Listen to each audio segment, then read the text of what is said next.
pero claro, obvio, todas las abuelas parejas, de las madres, de las crianzas, son otras bueno, les comparto esto para decirles simplemente que siento que hay, es bien, que una filigrama lo que estás tratando de tejer y estamos tratando de tejer con respecto a conceptos como tú también lo dijiste, o sea, beneficio, garantía, derecho, provocación, confrontacional, disidencia, irrupción, no sé, como que siento que sería lindo armar como un cronograma de todos estos conceptos. Un mapa conceptual. Lo haremos, lo haremos. Está dentro del planning, porque estaba viendo, por ejemplo, que obediencia tiene 6 sinónimos, desobediencia tiene el doble. ¿Ya? Ah, qué lindo. Y la razón por la que es el doble, que yo pienso que tiene el doble, es por justamente lo escurridizo que es el tema de la obediencia, que hace que nazcan una serie de tipificaciones y niveles de profundidad de desobediencia que lo bonito es que ya han sido estudiados, los vamos a revisar. Es decir, hay obediencias que son por pura coacción física, es decir, a veces obedecemos porque si no nos matan a palo. Pero hay otra en el lugar contrario a esa coacción para obedecer, está en la sobreobediencia, que la encontramos sobre todo en el funcionariado, que es gente que ya no solo obedece, es que sobreobedece, es esta gente que trabaja para el patrón, o sea, esta gente que nunca va a estar de tu lado, sino que va a estar del lado del que la explota. Bueno, pero ya vamos a entrar ahí porque... Mal de Estocolmo total. Total, es ahí, por eso lo del gen del autoritario, ¿no? Parece que todos llevamos un gen autoritario en nuestro interior que nos facilita la aceptación del autoritarismo. Mira, ese es otro oxímoron raruno. Pero bueno, para terminar de contarles el desplazamiento que vivió el proyecto con este tema de por qué obedecemos. Bueno, entonces me encuentro con, claro, me encuentro primero con un texto, primero entiendo una cuestión importante. Se ha estudiado mucho más la desobediencia civil, que está basada cuyo padre es Thoreau y Walden, cuando Thoreau en el siglo XIX decide dejar la sociedad, construirse una casa en medio del bosque y no pagarle los impuestos a Estados Unidos, su país, porque estaban en guerra con México. Y entonces Thoreau eh, eh, le dan un ultimátum, le dicen, señor, usted tiene que pagar los impuestos, y él dice, yo prefiero ir a la cárcel que pagarle los impuestos a un país con el que no estoy de acuerdo. Yo no estoy de acuerdo con ir a la guerra, no tengo por qué pagarle los impuestos, así que se fue preso, pero como las leyes civiles todavía están haciéndose, lo sacaron. Pero gracias, él escribe Walden entonces, y escribe entonces sobre el derecho a estar en contra de quienes te gobiernan. Y entendí que yo no iba tras esa desobediencia civil, que es la desobediencia que determina un antagonismo entre una fuera que me obliga a hacer algo que yo no quiero, sino que me interesaba meterme ¿y si yo no quiero, por qué lo hago? En el conflicto interno, y entonces inventé una movida que he buscado, medio que no existe, medio que sí existe, pero al final la he encontrado. Yo le he puesto el nombre de desobediencia íntima o self-desobediencia, desobediencia a uno mismo. ¿Por qué? Porque me tropecé con un texto del siglo XVII que se llama La Boétie.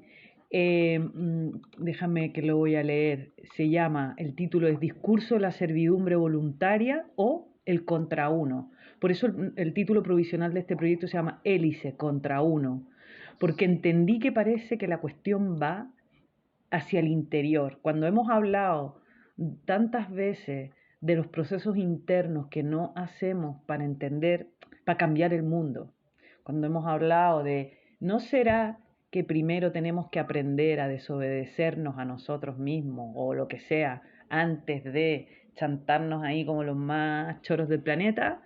Entonces, La pregunta, si al principio la pregunta era, ¿dónde están esos gestos disruptivos? O ¿a dónde va el cuerpo cuando sale de la disciplina? Se convirtió ahora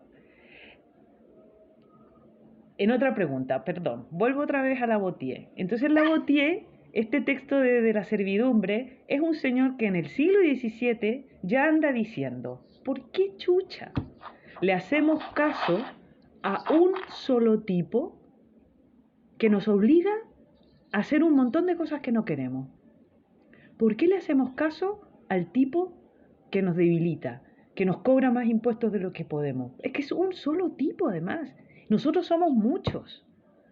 ¿Y por qué tenemos esta tendencia a que una masa libre con fuerza y con poder le haga caso a un solo idiota imbécil que pretende gobernarnos a su antojo, con todas las injusticias que eso tiene? Y Lavoisier se da vuelta en torno a esta conducta, a la conducta del ser humano, a obedecer lo que le hace daño, a obedecer lo que le hace mal. Y él define, además, el concepto de... o sea, tiene una frase muy bonita que luego la vamos a leer en algún momento, que dice, no os pido que desobedezcáis. No, no les pido que desobedezcan, no les pido que hagan una revolución de la desobediencia. Más bien, lo único que les pido con todo esto que hablo es que desobedezcan menos. Que aprendamos a desobedecer, perdón, que aprendamos a obedecer menos. Perdón, es que este patinaje entre la obediencia y la... Aquí empieza el patinaje entonces entre la obediencia y la desobediencia. Y entonces cuando habla de... Y en esta cosa a mí me pareció súper interesante cuando él dice, no les pido que desobedezcan, les pido que obedezcan menos. O sea, que al menos no obedezcamos a tanta tontera, si eso es posible. Y eso lo deja ahí en el texto, muy bien explicado, muy bien ejemplificado, con un montón de casos. Y me encuentro luego con otro texto que se llama Desobedecer, de Frederick Gross, desde donde yo empiezo. Frederick Gross, que es un texto que vamos a ir viendo como por capítulo, como analizando algunas frases que yo he seleccionado.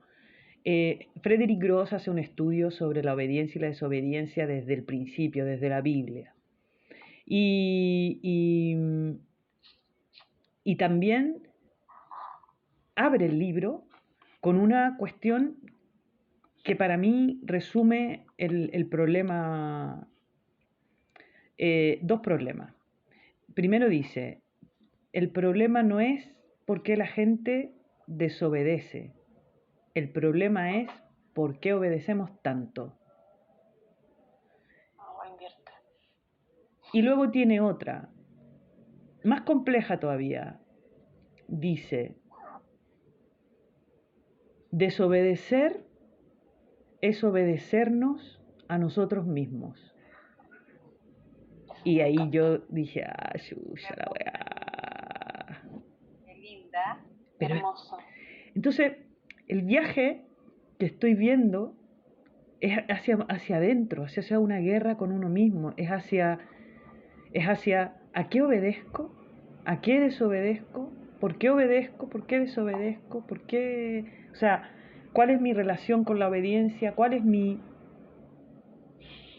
¿Cómo me posiciono frente a esta cuestión? O sea, ¿cómo es ese diálogo? En Desobedecer de Frederick Gross, pasa por todos los filósofos que te da escalofrío.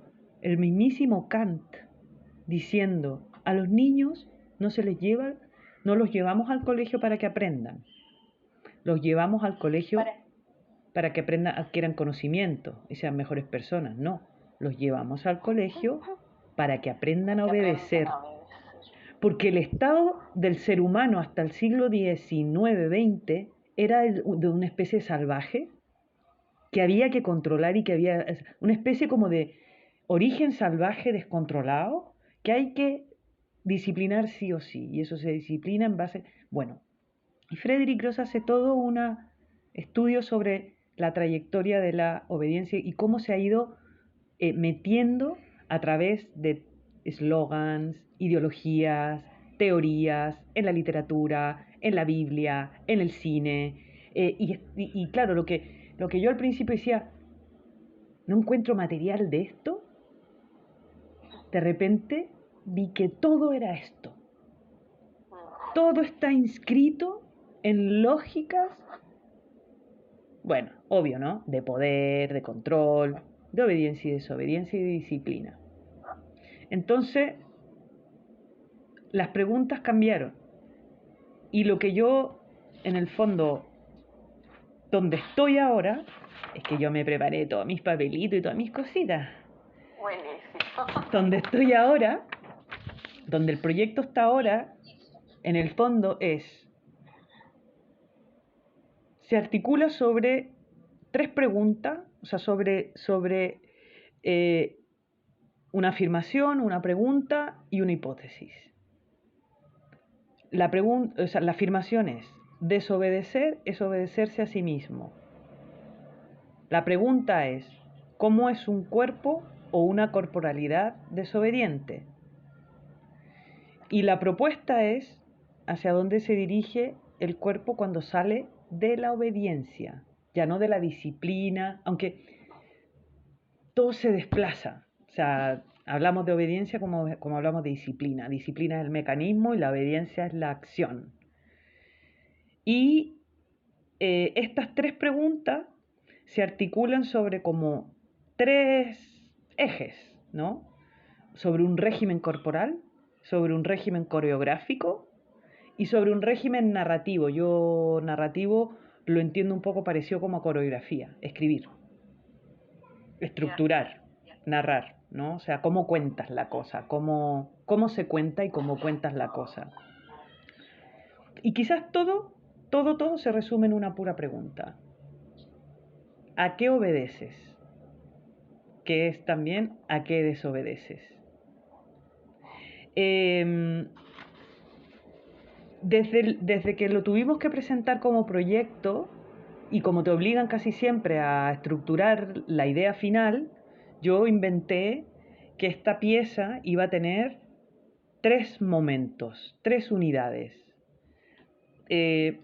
La primera se iba a llamar Naturaleza e iba a ser una pieza audiovisual de 20 minutos sobre sobre este desplazamiento o sobre lo que está entre la obediencia y la desobediencia. Una reflexión, por supuesto, estética, nada ilustrativa, en fin. Una segunda escena que sería se llamaría el agotamiento y que sería un cuerpo en acción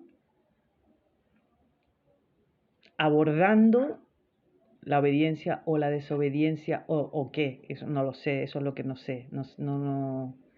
Y una tercera parte, que era ya mi fantasía máxima, que era como poder generar una pequeña práctica colectiva en donde pudiéramos poner el cuerpo en esa pregunta, en esas preguntas. Por supuesto que supera toda, o sea, esto es como la gran obra que no sé si llegaré a hacer, pero al menos lo que yo me he imaginado, la obra que yo me imagino, como para que ustedes también tengan en la cabeza qué destruir, qué decir, no, eso no, vendría siendo así como o sea, en realidad esta obra que yo imagino siempre fue así desde el principio, una instalación, no una pieza escénica, una instalación con una duración muy relativa, puede durar poco, puede durar mucho, compuesta de 3 partes que tuviesen entidad propia, es decir, el video pudiese presentarse fuera de la obra también, o la acción física pudiese presentarse escindida del video, y que la práctica casi fuera como una herramienta de taller, como para poder hacernos practicar colectivamente ejercicios para que nos introduzcan en esta problemática, cómo la movemos, ¿no? Con la aspiración de generar una especie de micro revolución interna, un movimiento interno que lleve a la gente a simplemente ponerse a pensar por primera vez en esto, quizás, y que aquello germine como quiera.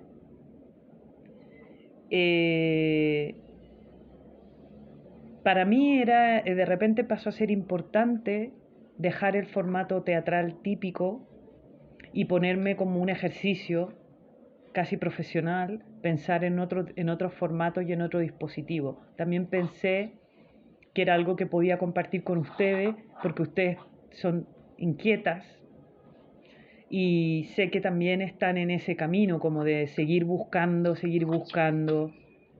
y pensé que eso podía ser interesante también, como, ¿y si hacemos una instalación? O sea, si pensamos en este formato más bien,